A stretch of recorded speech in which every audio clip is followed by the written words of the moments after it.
Assalamualaikum warahmatullahi wabarakatuh. Kembali lagi dengan saya Ganan Nugroho NPM 2341106 dari kelas manajemen 23 ekstensi. Di kesempatan video kali ini saya ingin membahas materi matkul pengantar ilmu ekonomi mikro yang berjudul Perdagangan Internasional di Suatu Negara.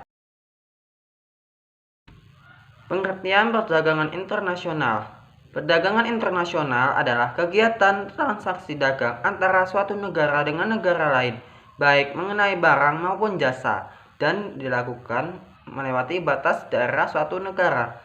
Adapun definisinya, yang pertama, perdagangan yang dilakukan oleh penduduk suatu negara dengan penduduk negara lain atas dasar kesepakatan bersama.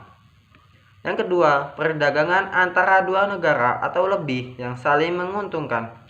Selanjutnya, apa saja faktor-faktor pendorong terjadinya perdagangan internasional? Yang pertama, sumber daya alam atau SDA, selera.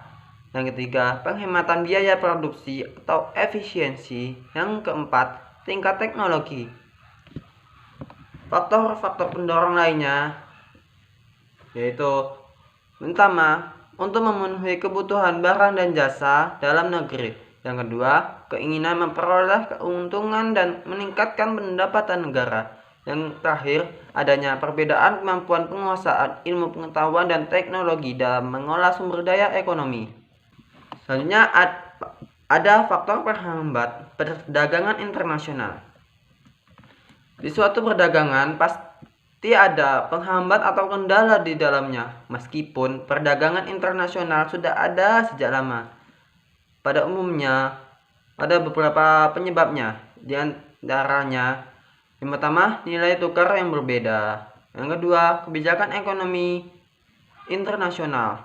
Yang ketiga, terjadinya konflik pada suatu negara. Yang keempat, kegiatan ekspor dan impor yang terlalu lama. Yang kelima, kualitas SDM yang rendah. Yang keenam, organisasi ekonomi regional pada suatu negara.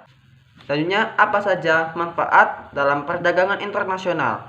Yang pertama, yang pastinya menjalin persahabatan antar negara. Dengan adanya perdagangan dapat mempererat hubungan suatu negara atau bilateral karena saling membutuhkan. Yang kedua, memperoleh barang yang tidak diproduksi di negeri sendiri karena banyak faktor yang memengaruhi perbedaan hasil produksi di setiap negara. Faktor tersebut diantaranya, yang pertama, kondisi geografi, iklim, tingkat penguasaan iptek, dan lain-lain. Dengan adanya perdagangan internasional, setiap negara mampu memenuhi kebutuhan yang tidak diproduksi di negeri sendiri. Yang ketiga, memperoleh keuntungan dan spesialisasi. Sebab utama kegiatan perdagangan luar adalah untuk memperoleh keuntungan yang diwujudkan oleh spesialisasi. Walaupun suatu negara dapat memproduksi suatu barang yang sama jenisnya, tetapi ada kalanya lebih baik apabila negara tersebut mengimpor barang tersebut dari luar negeri. Yang terakhir, memperluas pasar dan menambah keuntungan. Terkadang para pengusaha tidak menjalankan mesin-mesinnya atau alat produksinya dengan maksimal karena mereka pasti khawatir akan terjadinya kelebihan produksi yang mengakibatnya turunnya harga produk mereka. Dengan adanya perdagangan internasional tersebut, pasti dapat menjalankan mesinnya secara maksimal dan menjual kelebihan produk tersebut ke luar negeri. Ada kebijakan perdagangan internasional. Ada 8 kebijakan perdagangan internasional, diantaranya yang pertama, tarif. Kedua, subsidi ekspor. Yang ketiga, pembatasan impor. Yang keempat, pengekangan ekspor secara sukarela. Yang kelima, persyaratan kandungan lokal. Yang keenam, subsidi kredit ekspor. Dan ketujuh, pengendalian pemerintah. Selanjutnya, prospek perkembangan 5 tahun ke depan dalam perdagangan internasional. Kita hanya bisa memprediksi spesifik mengenai apa saja perkembangan perdagangan internasional dalam 5 tahun ke depannya. Namun, kita dapat memberikan gambaran umum mengenai apa saja faktor yang mungkin mempengaruhi prospek perdagangan internasional di masa depan. Yang pertama yaitu dinamika ekonomi global.